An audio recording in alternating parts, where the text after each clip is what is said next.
नमस्कार दोस्तों, धर्म कथन चैनल में आपका स्वागत है।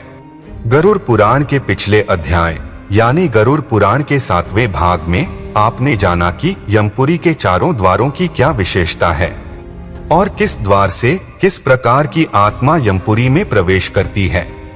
आज की इस तैयारी के माध्यम से आपको नरक की विशेषताओं के बारे में पूरी जानकारी दी जाएगी और किस प्रकार की पापी आत्मा को किस प्रकार की सजा दी जाती है, इसकी पूरी जानकारी आपके सामने प्रस्तुत की जाएगी। बौद्धिक और पौराणिक ज्ञान प्राप्त करने के लिए वीडियो को शुरू से अंत तक अवश्य देखें और जो भी दोस्त हमारे चैनल पर नए हैं, चैनल को सब्सक्राइब जरूर करें। तो दोस्तों, बिना ज्यादा समय बर्बाद किए आज का वीडियो शुरू करते हैं। पक्षीराज गरुड़ ने भगवान श्री विष्णु से कहा, हे भगवान, आपने मुझे यमपुरी के चारों द्वारों की विशेषताओं के बारे में पूरी जानकारी दी है और इन चारों द्वारों की सुंदरता और उनकी भयावहता के बारे में पूरी विस्तार से वर्णन किया है। मैं आपके प्रश्न का उत्तर सुनकर धन्य हूँ। मैं समझ गया कि मनुष्य वर्तमान में जो भी पाप या पूर्ण कर्मों करते हैं, चित्रगुप्त उन सभी पापों या पूर्ण कर्मों का विस्तृत लेखा जोखा रखता है और मृत्यु के बाद आत्मा को उसके कर्मों के अनुसार यमलोक में दंडित किया जाता है। हे प्रभु, अब मेरे मन में एक प्रश्न उठता है, नरक कितने प्रकार के होते हैं और पापी आत्मा को यमलोक ले जाने के बाद उसे सबसे पहले किस नरक में ले जाया जाता है और उसे किस तरह की सजा दी जाती है? मैं इन सवालों के जवाब जानने के लिए बहुत उत्सुक हूँ। कृपया मेरी इस जिज्ञासा को दूर करें।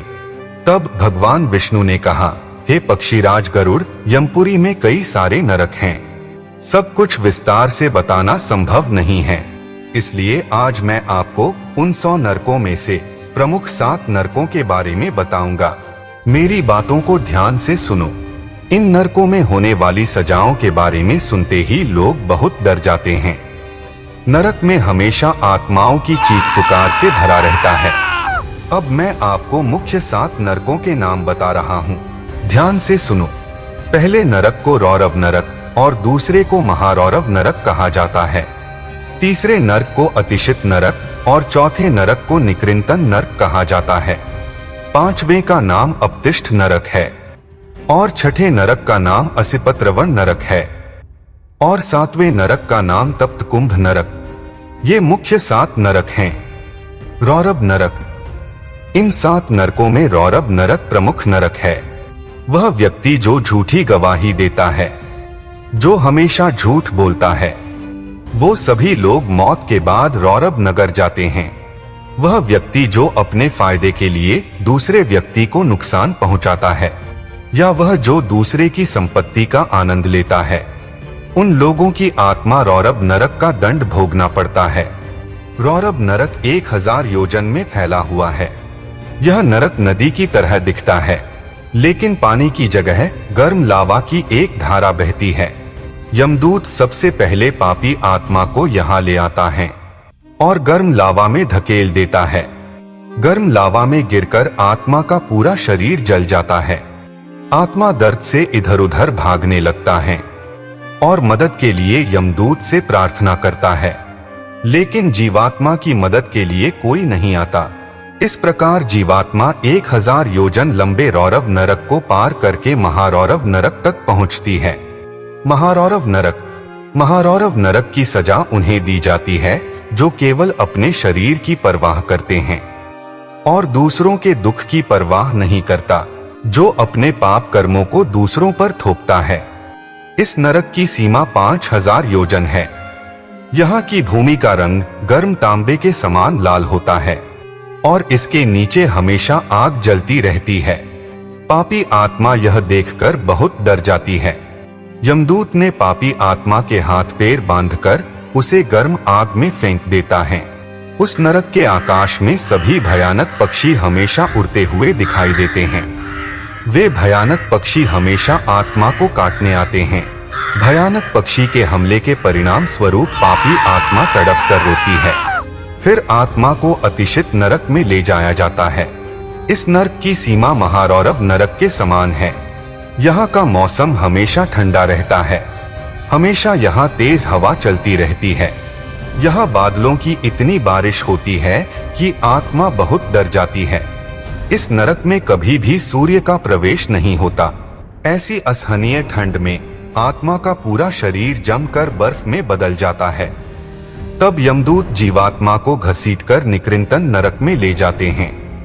निकृंतन नरक, हे पक्षीराज गरुड़, जो अपने जीवन काल में कई पाप करता है, जो माता पिता को बुढ़ापे में घर से निकाल देता है, जो जानवरों को मारता है, जो असहाय व्यक्ति पर अत्याचार करता है, उन लोगों की आत्मा को निकृंतन नरक में सजा दी जाती है। उस नरक में यमदूत जीवात्मा को बांधकर धारदार हथियारों से मारता है। आत्मा के शरीर के हाथ पैर और सभी अंग अलग अलग करके काट दिया जाता है। इसके बाद लोहे के एक बड़े बर्तन में तेल गरम किया जाता है और उसमें आत्मा को धकेल दिया जाता है। इतनी भयंकर पीड़ा के कारण जीवात्मा जोर जोर से रोने लगता है। इसके बाद अपतिष्ठ नरक आता है। इस नरक में जाने वाली पापी आत्माओं को कष्टदायी पीड़ा भोगनी पड़ती है। यहाँ जीवों को एक संकरे पुल से नदी पार करनी पड़ती है। उस नदी में सभी भयानक जानवर रहते हैं। जो पापी आत्माएं उस नदी को पार करते समय गिर जाती हैं, उन आत्माओं के शरीर नदी में रहने वाले क्रूर जीवों द्वारा भयानक पीड़ा पहुंचती है। असिपत्रबण नरक, यह नरक 1000 योजन तक फैला हुआ है। यह नरक रेगिस्तान की तरह गर्म है। यहाँ 7 सूर्य दिन रात अग्नि के समान उष्मा बिखेरते रहते हैं। यह नरक इतना गर्म है कि हमेशा आसमान से आग बरसती है।